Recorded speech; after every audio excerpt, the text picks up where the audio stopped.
Itu jenis narkoba yang sering ditemukan itu apa sih, Bu? Dan dampaknya yang serius terhadap pemakai. Dengan ditetapkannya Desa Bersinar, tentu berharap untuk mengurangi adanya peredaran narkoba yang ada di Giripurno.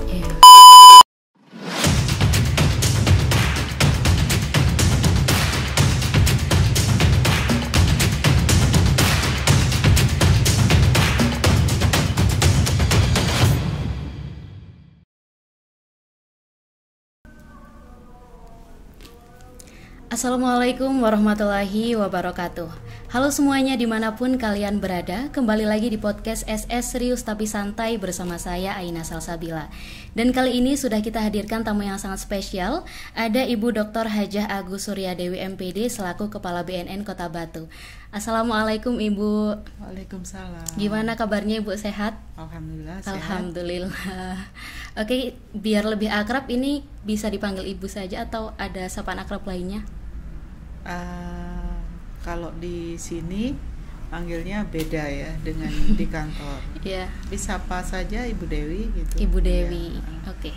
Ibu Dewi ini pemirsa domisili dari Kota Batu, Desa Giripurno sendiri, betul ya Ibu ya? Iya. Wah, luar biasa sekali. Oke, kali ini kita akan berbincang-bincang terkait tema kita, yaitu pemuda dan narkoba. Namun sebelum itu saya mau tanya nih, kira-kira kesibukan yang saat ini sedang dilakukan oleh Ibu Dewi, terutama di instansi BNN itu apa sih? Di BNN ya tentu selain memang pekerjaan rutin, kemudian ada beberapa di luar itu ya menghadiri undangan-undangan sosialisasi, kemudian edukasi ke masyarakat, seperti itu rutinitas. Oke, jadi berbicara mengenai narkoba ya Ibu ya, fenomena yang terjadi bagaimana sih saat ini khususnya di Desa Giripurno Kota Batu? Ya, kalau kita bicara Kota Batu, semua desa dan kelurahan hampir merata, tetapi memang ada desa-desa yang memang dalam kategori zona merah, dan salah satunya adalah Giripurno. Nah, untuk itu yang ditetapkan sebagai Desa Bersinar bukan berarti tidak ada peredaran, tetapi untuk tahun ini Giripurno ditetapkan sebagai Desa Bersinar gitu. Nah, maksudnya adalah dengan ditetapkannya Desa Bersinar tentu berharap untuk mengurangi adanya peredaran narkoba yang ada di Giripurno. Nah, karena di dalam Desa Bersinar itu ada beberapa program di dalamnya, terutama intervensi berbasis masyarakat, kemudian ada penggiat, kemudian ada program ketahanan keluarga. Nah, ini yang memang harus dilaksanakan oleh sebuah desa yang sudah ditetapkan sebagai Desa Bersinar gitu. Apa sih artinya ketahanan keluarga itu? Nah, ini sebuah program yang memang ada di dalam Desa Bersinar. Nah, ini pembelajaran atau edukasi antara orang tua dan anak ketika ada permasalahan-permasalahan. Kadang kan orang tua tidak tahu apa yang diinginkan oleh si anak. Si anak berontak dengan pola atau pendidikan yang terjadi di keluarga itu yang tidak match antara orang tua dan anak. Nah, ini kadang-kadang menyebabkan terjadinya pelarian si anak karena orang tua tidak memahami karakter anak, demikian juga anaknya tidak memahami karakter orang tua. Nah, ini yang biasa terjadi, akhirnya ada pelarian tadi, yaitu penyalahgunaan narkoba. Nah, di dalam program ketahanan keluarga itu nanti akan merekatkan kembali, karena nanti ada sebuah pendidikan di situ dari para narasumber yang memang untuk merekatkan kembali keluarga tersebut, sehingga di situ ada proses pembelajaran bersama-sama. Jadi ada edukasi bersama-sama, akhirnya saling memahami gitu. Terus kemudian ada namanya intervensi berbasis masyarakat.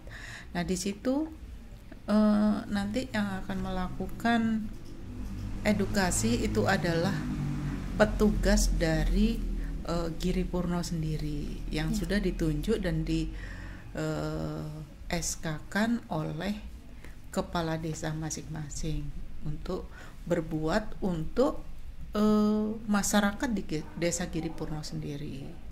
Nah, kemudian nanti ada penggiat dan kemudian ada bimbingan teknis. Nah, itulah yang dimaksud dengan desa bersinar. Apa sih tujuannya itu? Yaitu untuk mengurangi supaya masyarakat atau anak-anak muda itu tidak hanya berbuat yang negatif, tetapi ada kegiatan-kegiatan yang memang difokuskan untuk desa Giri Purno. Jadi untuk pengalihan gitulah. Gitu. Oke. Saya kepo nih tentang jenis-jenis narkoba yang sering ditemukan. Kan saya tahunya ada heroin, kekoin, ya betul. Kokain. Nah, itu jenis narkoba yang sering ditemukan itu apa sih, Bu? Dan dampaknya yang serius terhadap pemakai. Kalau bicara jenis narkoba itu bukan hanya yang Mbak sebutkan tadi itu. Iya. Ada ribuan, ya. Tetapi yang masuk di dalam peraturan Kementerian Kesehatan itu masih terbatas gitu ya. Tetapi yang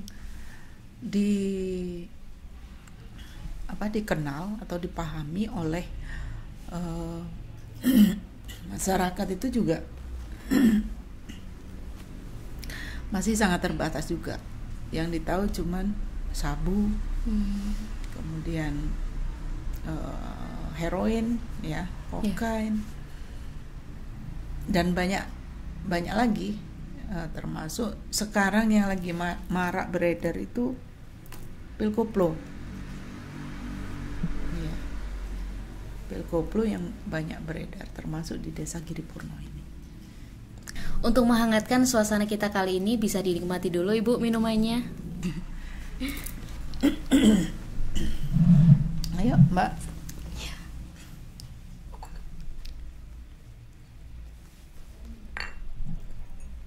Oh, manis sekali.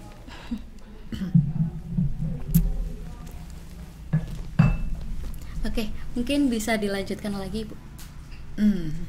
Iya, jadi kalau narkoba itu ada sintetis gitu ya, mudahnya itu seperti itu, gampangnya. Ada narkoba sintetis, ada narkoba jenis tanaman.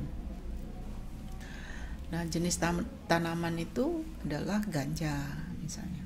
Terus kemudian termasuk kokain tadi. Cuman untuk kokain itu juga ada yang dibuat secara sintetis juga gitu. Dan sekarang juga ada yang baru itu adalah tembakau gorila gitu ya. Tembakau gorila itu adalah tembakau yang ya tembakau seperti biasanya, tapi diekstrak dengan ganja. Jadi ada campuran cairan ganja, sehingga pengaruhnya itu lebih puluhan kali lipat daripada ganja yang yang biasanya gitu. Untuk dampaknya sendiri terhadap pemakai itu seperti apa kira-kira Ibu? Iya, narkoba itu sebenarnya ada di mana-mana, itu ada di sekitar kita, itu ada. Tetapi itu memang dilarang ya. Undang-Undang 35 juga sudah melarang. Kemudian kalau dampaknya memang tidak ada dampak positif. Dampaknya pasti dampak negatif. Selain ada 3 hal yang menyebabkan penggunaan narkotika ya, kalau narkoba kan narkotika, bahan adiktif, dan narkotika obat-obat terlarang dan bahan adiktif gitu ya. Tetapi yang masuk di dalam Undang-Undang 35 itu tidak termasuk bahan adiktif, rokok dan kemudian lem, miras itu adiktif. Jadi bisa menimbulkan kecanduan, tetapi tidak termasuk di dalam Undang-Undang 35, termasuk tembakau. Nah, untuk itu kalau dampaknya itu tidak ada dampak positifnya, pasti negatif, karena akan muncul 3 dampak. Yang pertama adalah dampak fisik. Dampak fisik pasti akan mengganggu seluruh jaringan tubuh, karena kalau orang pengguna narkoba itu pasti seluruh jaringan tubuhnya akan terganggu. Nah, kemudian yang kedua adalah dampak psikologis. Nah, orang kalau sudah pengguna narkotika, apalagi yang rutin itu dikatakan pecandu. Ya, pecandu itu artinya dia sudah rutin pakai, teratur pakai. Nah, kalau sudah teratur pakai, pasti dia banyak bohongnya, banyak manipulasi. Nah, itu kan yang tadinya dia tidak seperti itu bisa berubah perilakunya. Nah, itu dampak psikologis begitu. Jadi suka bohong, suka berkelit, nggak jujur. Nah, itu. Kemudian yang ketiga, dampak sosial. Pengguna narkotika, apalagi dia yang sudah dikatakan pecandu, begitu terbuka matanya pagi hari, yang ada dalam benaknya adalah uang untuk beli narkoba. Nah, karena tubuhnya sudah menginginkan hal itu, jadi karena sudah namanya pecandu, maka tubuhnya selalu ingin menggunakan narkoba. Nah, kalau sudah begitu kan itu namanya rutin pakai. Maka contoh saja, kalau dia pengguna sabu-sabu, begitu melek mata dia harus pakai sabu. Kalau tidak menggunakan itu, dia akan loyo, akan tidur. Tetapi begitu menggunakan sabu, maka dia akan kuat. Nah, ini kan tipuan. Jadi makanya itu dampak sosialnya, dia bisa jadi dia menjadi mencuri karena tadi tuntutan tadi, karena tubuhnya sudah menginginkan harus dicas lagi ya, harus memakai. Kalau nggak ada duit, ya bagaimana caranya supaya mendapatkan uang. Nah, makanya itu adalah dampak sosial yang kadang-kadang dia mau mencuri barang milik orang lain gitu. Kalau masih di dalam keluarga itu masih milik keluarga, tapi kalau sudah keluar dari itu milik orang lain. Jadi segala cara dihalalkan begitu ya, ya. Itu dampak dari penyalahgunaan narkoba. Oke, untuk tanggapan Ibu Dewi sendiri untuk pemakai yang berkali-kali terjerat kasus narkoba, itu seperti apa? Ini kalimatnya bersayap ya. Kalau pemakai terjerat berkali-kali, itu ya oke lah. Jadi saya simpulkan gini ya, jika ada pemakai yang berulang kali pakai gitu ya, ya ini harus berhenti. Kalau mau tidak kena dampak yang 3 tadi, itu harus berhenti.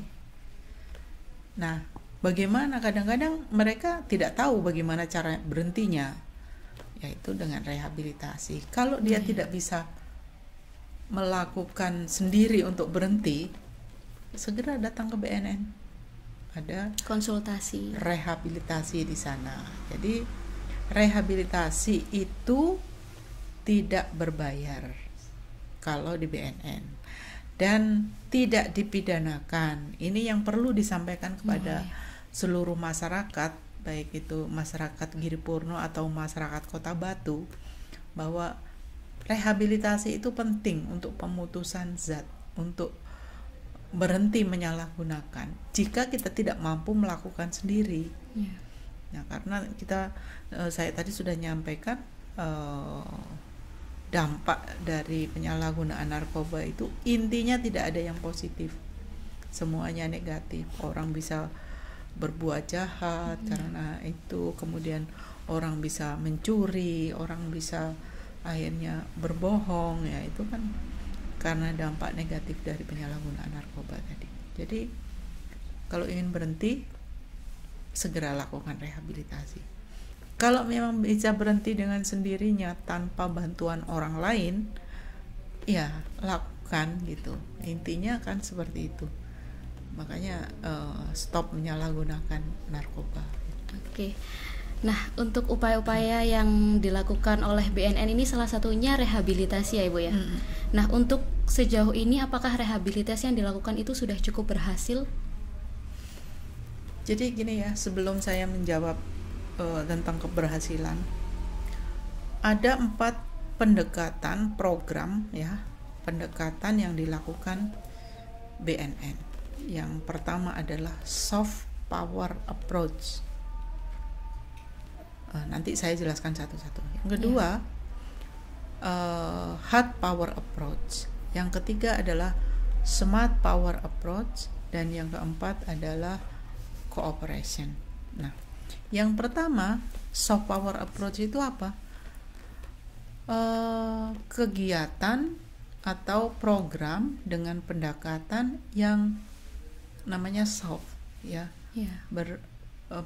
berperi kemanusiaan, yang di dalamnya adalah ada rehabilitasi, kemudian ada edukasi, ya, itu pendekatan soft power, ya. Kemudian yang hard itu apa? Itu pemberantasan itu. Pemberantasan itu bidangnya untuk hard power approach. Jadi kalau misalnya udah diingetin, sudah ini nggak bisa, ya jangan menyesal kalau nanti akhirnya ketangkep kan gitu. Nah, itu dari program hard power approach. Kemudian smart. Nah, salah satunya dengan podcast seperti ini, kita kan nggak perlu ngundangin masyarakat ya. Masyarakat sewaktu-waktu bisa melihat channel TV-nya Giripurno, apa sih yang dibahas tadi. Nah, itu salah satunya kita edukasi dengan smart, karena sekarang memang eranya era digital, eranya era media sosial. Nah, kita isi dengan edukasi lewat media sosial sebanyak mungkin. Dan yang terakhir itu adalah cooperation. Jadi selalu bekerja sama di seluruh lintas instansi. Nah, terkait dengan pertanyaan Mbak tadi terkait rehabilitasi, masalah keberhasilan itu memang saat ini tergantung dari dirinya sendiri, diri orang itu sendiri. Berhasil tidaknya rehabilitasi tergantung dari kemauan dari dalam diri itu seperti apa. Kalau rehabilitasi hanya dorongan orang lain, tidak berdasarkan kebutuhan diri sendiri, maka itu ya bisa nanti jadi kambuh atau relapse namanya kalau di istilah di BNN ya. Relapse itu adalah pulih dari ketergantungan seketika itu, tapi dia kembali menggunakan. Kalau dia kumpul temannya, diajak temannya, nah itu namanya relapse, jadi kembali menggunakan. Jadi masalah keberhasilan itu juga tergantung dari diri sendiri. Kalau keinginan kuat untuk berhenti, saya ingin berhenti tapi saya nggak bisa melakukan, nah itu butuh bantuan orang lain. Siapa? Ya partnernya, atau yang bisa memulihkan adalah tenaga-tenaga yang memang sudah dapat pendidikan itu, yaitu ada di BNN, dan ada beberapa pusat kesehatan masyarakat yang sudah juga melakukan rehabilitasi dari sisi medis, gitu. Jadi masalah rehabilitasi ini banyak, dan kita juga bisa lakukan lewat IBM tadi jika itu sudah jalan. Tapi kalau belum, ya belum bisa. Sebenarnya Giripurno sudah ditetapkan sebagai desa bersinar, tetapi IBM-nya belum jalan. Nah, IBM-nya belum jalan gimana? Nanti tanggal 29 November ini akan ada bimbingan yang dilaksanakan oleh Kesbang Pol, tetapi yang tenaga untuk edukasinya itu dari BNN. Jadi nanti itu akan dapat bimtek lah gitu ya, dari seluruh penggiat yang ada di 5 desa yang sudah ditetapkan sebagai desa bersinar. Nah, yang pertama itu ada Oro-Oro Ombo, yang kedua Desa Pendem, kemudian Giripurno. Nah, Giripurno tahun ini, Giripurno, Torongrejo, dan Pesanggerahan. Nah, ini 5 ini nanti penggiatnya akan di bimtek oleh Kesbangpol yang tenaganya dari BNN. Oke, jadi desa bersinar itu menjadikan desa tersebut untuk tidak mengupayakan untuk desa tersebut tidak memperbanyak itu pengguna ya Ibu ya.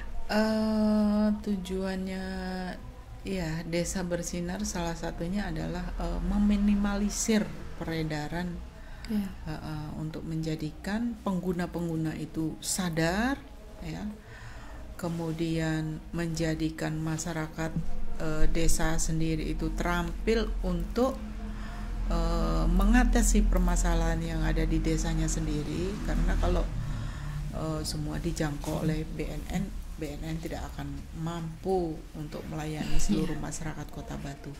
Maka dari itu dibentuklah kader-kader atau penggiat-penggiat yang nanti mampu untuk mengatasi persoalan-persoalan yang ada di desanya sendiri. Salah satunya adalah itu. Dan ini adalah program nasional yang memang di seluruh BNNK se-Indonesia melaksanakan program desa bersinar ini, karena ini program nasional. Oke, terkait evaluasi mungkin Ibu yang perlu diperbaiki terkait program-program yang sudah dilaksanakan oleh BNN itu mungkin bisa dijelaskan? Maksudnya? Evaluasi terkait program-program mungkin yang sudah dilakukan oleh BNN. Iya, banyak hal kita memang berupaya untuk membuat yang terbaik untuk Kota Batu ya. Kehadiran BNN adalah untuk menjadikan, termasuk bukan hanya kita melayani kepada masyarakat, juga menjadikan kita sendiri sebagai pelaksana itu juga komitmen akan tugas yang diemban. Kemudian memang hadirnya BNN adalah untuk membantu masyarakat menjadi tidak menggunakan narkoba dan tidak menyalahgunakan narkoba. Karena Indonesia saat ini dalam kondisi darurat narkoba. Jadi menyeluruh ini. Makanya ada instruksi-instruksi dari Presiden. Next akan kita bahas semuanya. Oke. Untuk harapannya ke depan terkait program-program atau yang sudah dilakukan, Harapannya untuk masyarakat Ya, harapannya masyarakat nggak menyalahgunakan narkoba. Masyarakat Indonesia akan menjadi masyarakat yang handal, tidak diperdaya oleh bangsa lain. Kenapa saya katakan begitu? Nah, Indonesia itu sudah diincar oleh bangsa lain loh. Di sana loh, Indonesia itu ada berapa juta penduduknya yang sekarang ini sedang mengalami bonus demografi. 70% penduduknya usia produktif, 30%-nya usia tua dan usia balita. Nah, itu bisa Indonesia itu menjadi pasar narkoba. Maka digelontorlah yang namanya narkotika ke Indonesia. Nah, ini kita harus menyadari itu. Semua masyarakat Indonesia harus sadar itu, masyarakat Giripurno harus sadar itu. Jangan sampai kita diperbudak atau diperdaya oleh orang lain, atau diperdaya oleh pengedar, diperdaya oleh bandar yang tujuannya adalah untuk kepentingan diri sendiri, untuk memperkaya diri sendiri. Coba sekarang kalau bandar, pengedar, jualan itu untuk apa? Untuk memperkaya diri sendiri. Kalaupun ada kurirnya yang menjual cuman berapa persen, nah resikonya apa? Ketangkep, mereka ketangkep, dipidanakan kan gitu. Bandarnya leha-leha aja, mengendalikan dari jarak jauh, dia nggak ketangkep, tapi kurir-kurirnya ketangkep. Nah, ini yang saya minta kepada masyarakat, kita harus sadar itu. Kita harus merasa bahwa oh iya, ternyata memang saya dibodohin orang gitu ya. Dia jual, dia dapat duit, bandarnya, pengedarnya, yang sengsara adalah penggunanya, pemakainya. Duitnya habis, terus kemudian dirinya juga sudah jadi tidak produktif gitu ya. Oke. Wah, luar biasa sekali Ibu Dewi. Hari ini kita sudah berbincang-bincang banyak ya terkait narkoba, seputar narkoba, terkait rehabilitasi, program Desa Bersinar, dan upaya-upaya yang dilakukan oleh BNN. Nah, terima kasih Ibu Dewi sudah meluangkan waktunya. Terima kasih sudah berkunjung di podcast kita kali ini, dan pastinya kita akan melanjutkan perbincangan kita di edisi podcast selanjutnya. Oke. Nah, baik pemirsa, akhirnya saya Aina Salsabila selaku host kali ini pamit undur diri, dan nantikan edisi-edisi podcast selanjutnya yang pastinya tidak kalah menarik. Wassalamualaikum warahmatullahi wabarakatuh.